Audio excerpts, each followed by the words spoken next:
هنكمل مع بعض النهارده بقيه الادجستنج انتريز. احنا اتكلمنا عن نوعين اللي هو البريبيد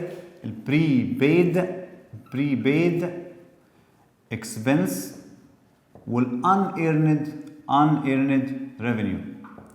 دول احنا اتكلمنا عليهم خلاص خلصوا. النهارده بقى هنتكلم على نوع اللي هو ايه؟ اكرود ريفينيو. الاكرود ريفينيو ده يعني ايه؟ يعني انا قدمت خدمه ولسه ما خدتش فلوسها. فانا مثلا جيت في اخر الشهر لقيت نفسي ان انا قدمت خدمه لاكس من الناس وما خدتش فلوسي. فانا ليا فلوس عنده في المستقبل، فخلي بالك ليا منفعه في المستقبل، في بنفيت هيجي في المستقبل. فبالتالي انا ليا فلوس، فبالتالي انا لازم اثبت عندي ان انا اكاونت ريسيفبل. انا ليا فلوس ديبت، ليا فلوس اهو سي ب 200 وكريدت سيرفيس ريفينيو. ما احنا قلنا قيد التسويه لازم يبقى فيها ريفينيو يا اكسبنس، وطالما هو اكرود ريفينيو يبقى فيه ريفينيو. الانيرند ريفينيو فيها ريفينيو ب 200. طب ما تيجي نعمل المعادله بتاعتنا بقى علشان ما نغلطش تاني، عشان نبقى عارفين ماشيه ازاي. انا عندي المعادله بتقول assets equal liability plus owners equity، ومركزين في الاونرز equity على الريفينيو ماينس الاكسبنس اهو. فايه اللي حصل هنا؟ انا قدمت خدمه الريفينيو زاد. طب لو انا ما عملتش كده اهو ال 200 دي راحت على الريفينيو. طب لو انا ما عملتش كده الريفينيو اندر استيميتد.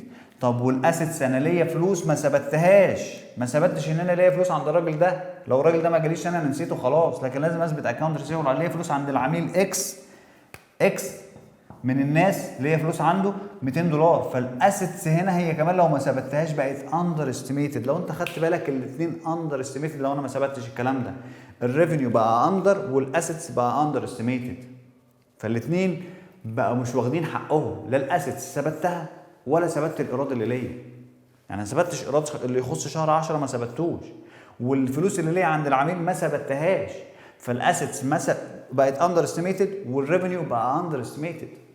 فبالتالي انا لازم اثبت القيد ده علشان اقول ان انا قدمت خدمه يا جماعه في شهر 10، انا ليا فلوس عند الراجل ده، وابعت له الفاتوره واقول له انت عليك فلوس. يبقى هو اثبتت عليه ان هو عليه فلوس، ويقول لي ان انا عليا فلوس. يبعت لي مثلا مسج يقول لي هبعت لك الفلوس دي كمان شهر، كمان شهرين، كمان 3 وات ايفر، بس انا اثبتت ان انا ليا منفعه هتيجي في المستقبل. ده اصل زاد اهو.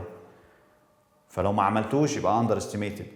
والريفينيو عندي حققت منفعه، انا عملت خدمه قدمتها في شهر، قدمتها خلاص، فبالتالي لازم اثبت الايراد بتاعي دوت. فده كده الاكرود ريفينيو. مش محتاج هو. والان ايرند ريفينيو بسيط جدا. الان ايرند ريفينيو جالي فلوس ولسه ما قدمتش الخدمه بقى عليا الالتزام.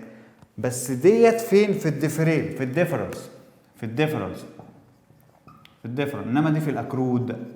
ما هم نوعين كبار، ديفرنس واكرود. الديفرنس هم البريبيد والان ايرند.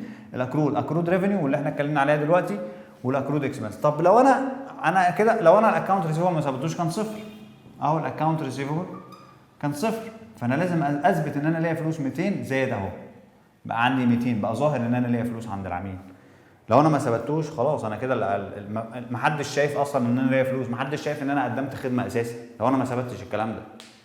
فانا لازم اثبت ان انا قدمت خدمه عشان ابقى اقول لما اجي اقول له انا ليا فلوس عندك، خلاص انا ثابت لك اهو، في مطلع لك فاتوره ومطلع لك ورق رسمي ومطلع لك الخدمه قدمتها لك في الشهر الفلاني في شهر 10، والخدمه اللي قدمتها لك ثبتها عندي اهي عشان اقدر اطالبه بالفلوس.